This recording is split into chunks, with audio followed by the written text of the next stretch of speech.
Hello, everyone. Uh, Welcome to the next episode of the ELF Leader Speak series. Today, I have my friend and partner Chris White on the show today. And without further ado, I would request my friend Chris to introduce himself and tell us a little more about what he does. Hello, Chris. Hello, Ringo, and thanks for having me on today. It is such a joy. I love talking with you, and I love talking about entrepreneurship. We share that passion, and it seems every time we talk, we can talk about that and have different ideas come up, and that is the joy of that. Absolutely. Absolutely, Together Chris. with you. So what a discussion I hope to be able to share today. My background is, as you asked, I am president of Forefront Business Services. We're a small consulting firm that does management consulting for small, medium-sized nonprofits, as well as churches. And I started that company in 2013. In 2015, starting Forefront allowed me also to start another passion of mine, which was a nonprofit, Future Leaders Today, which we focus on reaching students in their first year of high school and teaching them servant leadership skills, the importance of grades, and discussing kind of the skills, including soft skills needed for as they head towards college. What I like to say also is we talk about college and or trades or whatever they want to do.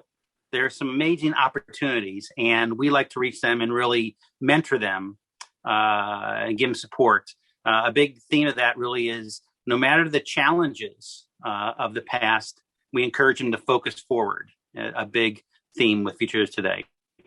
I also am a business and management instructor at Penn State University at the Brandywine and Great Valley campuses. That is my fun. I love to teach and develop the next generation of leaders and entrepreneurs, as we would say, for Penn State. And I love connecting and seeing them as they leave the university. In fact, one of my former students is even on my FLT board at this time. Wow. I love to get back.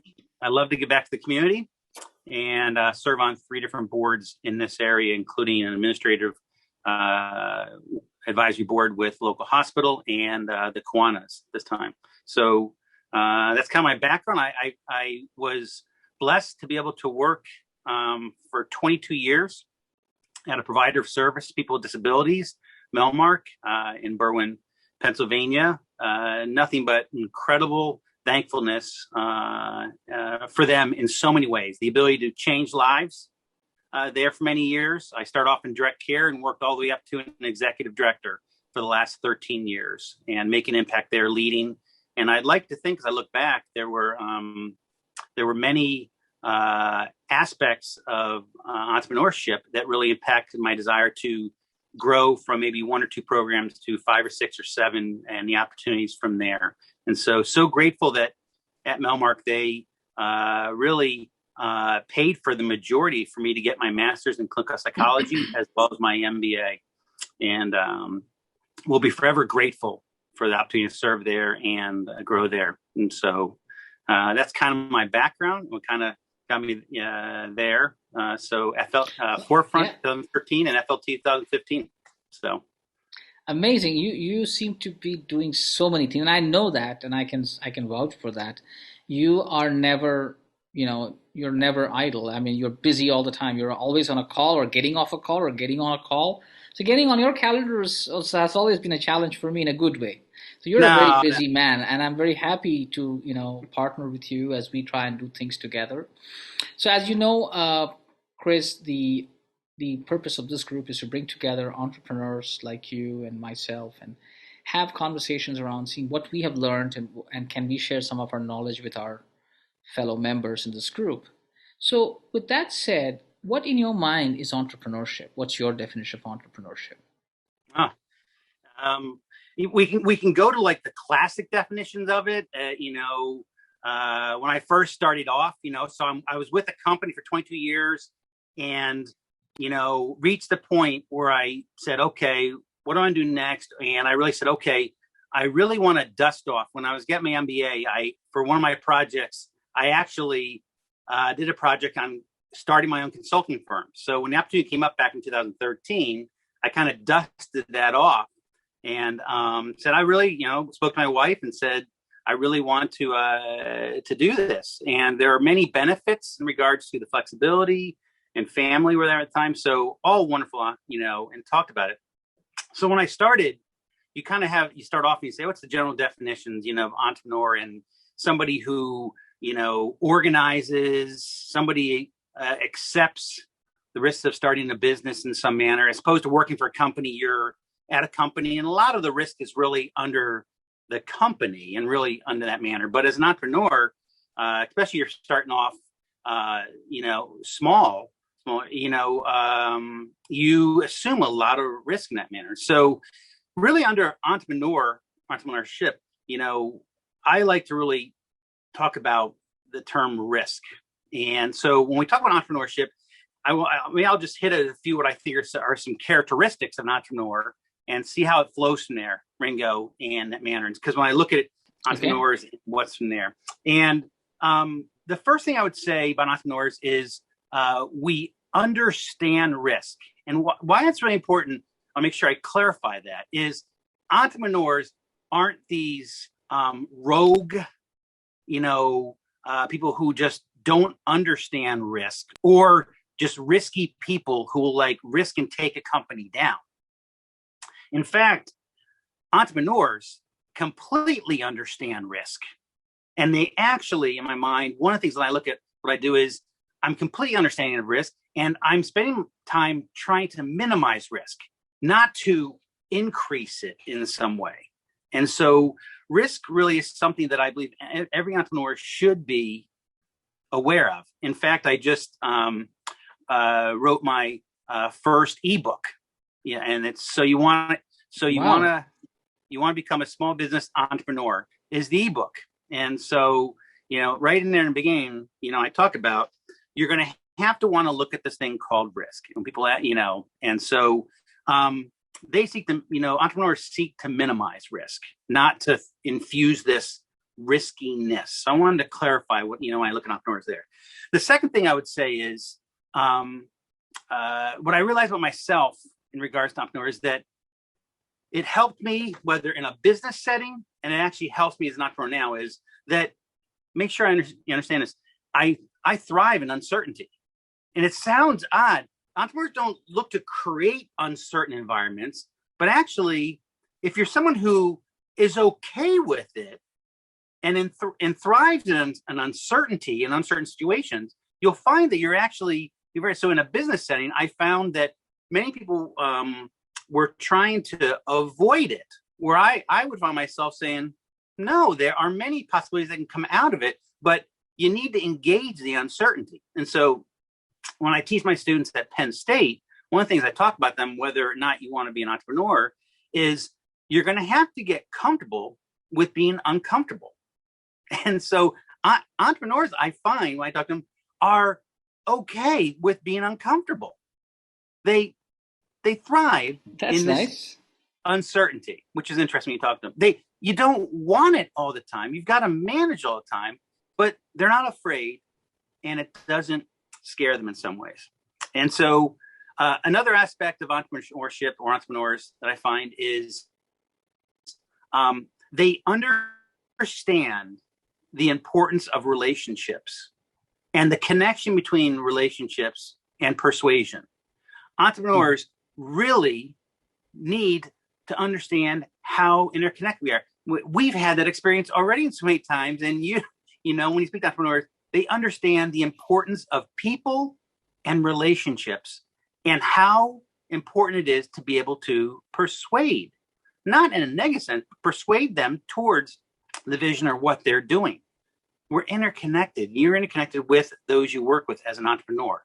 It's essential that you understand to be able to persuade them that relationships, good, trusted relationships, are there. Well, I'm here now with you because, our relationship, they're important. Excellent. Excellent. The other aspect of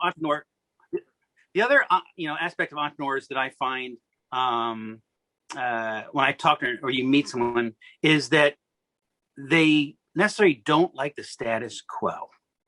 They always are looking for different or new opportunities that can make an impact or a change in an environment. So entrepreneurs aren't afraid to step out of the box, maybe of cover what they know. They can be realistic in saying, what are the current needs? Entrepreneurs are there because many times they're developing things that had never been developed before. An entrepreneur many times starts a company that was not there, that was never there. And it's not scared them because many times they started it.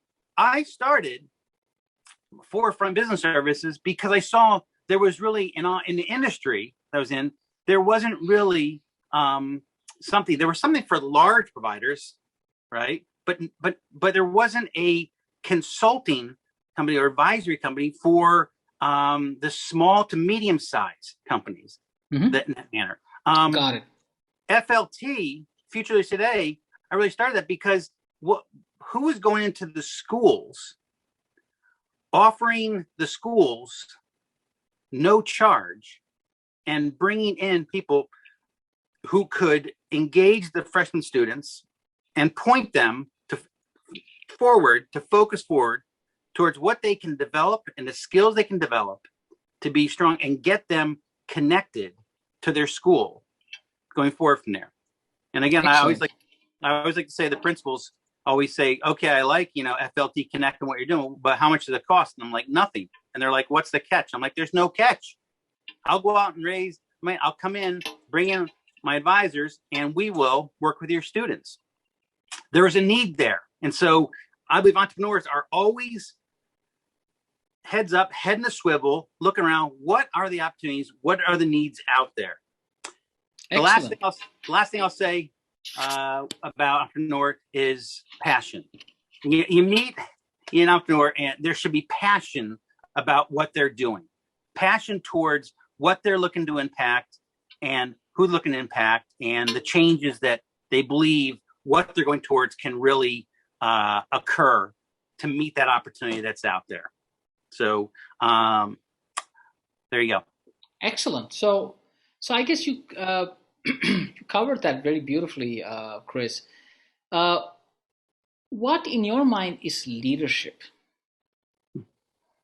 Leadership. What do you think? Wow, that's almost like you're almost leading into. I have to figure out how do I condense that, because my favorite course I teach at Penn State is leadership and motivation. Okay. And so if you've got a whole semester no, you don't have a whole semester for this course. So let me try to condense less than that. Yeah. Well, when I talk to students about in my course is this difference between leadership and management, because many times they think it's the same coming to the course. And I really kind of break down this difference in regards to leadership. In a very simple sense, leadership is about people and it's about visions. And so many leaders, many managers tend to manage towards expected things that need to occur or operational things in the company. And many managers manage towards comfort, as I always explain in the class. They try to get to an understanding and a comfort level within the operation, where leaders, I find, focus on those needed changes. They understand people. So managers look towards expected outcomes. Now, leaders have the same thing. Leaders have to have managers or someone do or manage in that manner. But leadership is about really engaging people and motivating them to come alongside you towards expected outcomes that you're setting forth or visions for a company. And that's the challenge of a leader. Manager might say, do this because I said so. And that's needed sometimes. Leaders understand the importance of relationships and people, and how do I engage you and move you and motivate you towards the outcomes that we have all agreed that we need to move towards for the betterment of the company. Excellent. Excellent. That's a very, you managed to bring down a whole semester's thought in like 2 minutes. That's amazing. That speaks volumes about the depth of knowledge you have, Chris. Thank you. So, Yep. next question I kind of segue would be, what are the challenges that an entrepreneurial leader faces? Okay. Well, I found there's many different definitions, as you know, and I found one that I've always liked and kind of looking at this, and it really talks about entrepreneurial leadership is organizing and motivating a group of people to achieve a common objective, and that sounds a lot like leadership, but then the next part of it, which I like definition, is through innovation, through risk optimization.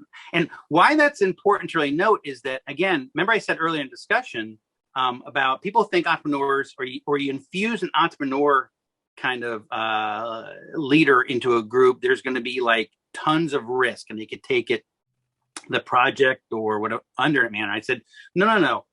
Entrepreneurial leadership, those leaders that entrepreneurial more, understand first as a leader, you need to be able to organize everybody, and you need to be able to motivate and get them to achieve or move towards a common purpose or common goal. Good leadership, I talked about, before. But the entrepreneurial leader understands that innovation many times is necessary. Mm-hmm. And so that need to, and I can, say now, never before, business is moving very quickly. And, you have entrepreneurs, but also it doesn't mean you can't have entrepreneurial leadership in any company. Now, if you don't need that at this time, don't hire for that.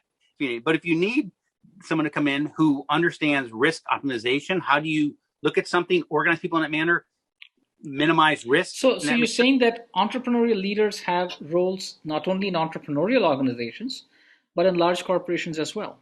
They can, yeah. If the organization needs that, then yes, then you would want to look for that and hire it, create assessments to do in that manner. But I always say, if a company is more, you've got the systems together and you're looking just to operate them, and it's not needed, you don't need that then. And then you're infusing someone coming in who's not afraid to change, who's not afraid to look at certain changes in structure, and you could actually cause some challenges. Entrepreneurial leadership is also about taking advantage, as I said before, of opportunities and looking for opportunities. So, and entrepreneurs do that, but an entrepreneurial leader in a company, and it's funny, when I looked back at my time period as an executive director at a large company, I was constantly looking for new opportunities and new programs and how to expand in that manner. And so while I wasn't necessarily like an entrepreneur assuming all the risk in my own company, within there we expanded greatly from 1 to 5 different programs and multi-million dollars at that time through taking advantage of opportunities in the market to serve people, especially, for example, autism came along, and that was really an opportunity. We could have stayed serving what we were doing, but we wanted to expand that manner to grow there. And so long definition or long description, hopefully that I guess you're saying that entrepreneurial leaders have their own unique challenges, and it's the organization needs to understand where they fit well and how you leverage them. One of the challenges, Ringo, I want to make sure I at least answer that aspect of it. They face challenges like any other leader, but entrepreneurial leaders definitely are challenged with how do you maintain or increase engagement in the companies, and as you motivate them. It's known on average throughout companies, there's about a 30% engagement rate. So I like to think entrepreneurial leaders understand its people and motivation. So I would think they have the ability to get those they oversee to engage at a higher level, because they understand that aspect of people and relationships and persuasion, how that's all interconnected to drive growth within a company. But that's a challenge for them at the time. Excellent. Thanks, Chris. And my last question for today's session is, what is your advice when you talk to aspiring entrepreneurs or young entrepreneurs? Hmm. We both probably get that question, right? And so somebody at some point says to you, you know, I'm talking now because, and I think the questions are coming more. Not only are companies reaching out more, it's no doubt that statistic-wise, right? So 50% of small businesses, entrepreneurship is high right now, but 50% will fail in the first 5 years. Around 75-80% of small businesses will fail in 7 years. So I'm in my 8th year now, so I guess I can start say maybe.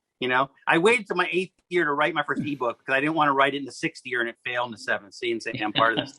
So here I am, my 8th year, and so there must be some aspects of what I did that can lend help to somebody. And so, as you ask the question, when someone asks me about if I want to start my own company, maybe what are two things? And my first thing is straight out of my ebook, which is I say to them, how are you with risk? Mm-hmm. How are you? I mean, it sounds like a simple question, but how are you with risk? And there was someone I spoke to last year who was, in corporate for many, many years. And that's a question when it came to thinking about starting consulting some along the same lines. I said, how are you with risk? And they came to realize that I think risk was something that concerned them. I mean, risk concerns the entrepreneur too. And that's why they seem to minimize it from there. But, my first question to think about is how are you with risk at the time? The second thing I would say that I say in my book is no business ever fails at the concept level. Mm-hmm. It fails at the detail and execution level. Excellent. And so you have a great concept. Many people have a great restaurant concept or have something to think about, but it typically, when you find out why it didn't work out, it's probably somewhere at the detail level. They didn't establish, so they have a great idea, a great concept, but they didn't take time to establish QuickBooks. They didn't take it to track their finances. Now they may not handle the finances all, but they didn't establish those kind of foundational things needed for a small business. When you start your own small business and as definition says, assume the risk of the business, you're assuming the HR risk, you're assuming the insurance, you're assuming the payroll, you're assuming the workers' comp, all those things that were kind of inherent. You're assuming all that responsibility. So you have a responsibility to make sure the details, and many times is that the details, the checks and balances weren't in place. And so when I'm asked, it's the first thing is risk. And the second thing is, are you ready to handle all the details? Because the concept could be a great one, but it will fall apart at the detail and execution level, typically. Excellent. Thank you so much, Chris. It's always a pleasure to speak with you. And needless to say, as I mentioned to you, this is my attempt to bring together leaders and with a visionary approach to entrepreneurship and leadership. And hopefully we'll have many more dialogues with like-minded folks in the future. So I actively seek your participation in this group. So thank you so much for your time, Chris. It has been a joy to be here, Ringo. It is a joy to be part of this group. And I think encourage one another and really, if we can, build each other up in that manner and support one another in this incredible world, in this incredible environment of entrepreneurship, which is wonderful to be a part of. So thanks again for inviting me. Thank you. Thank you, everyone.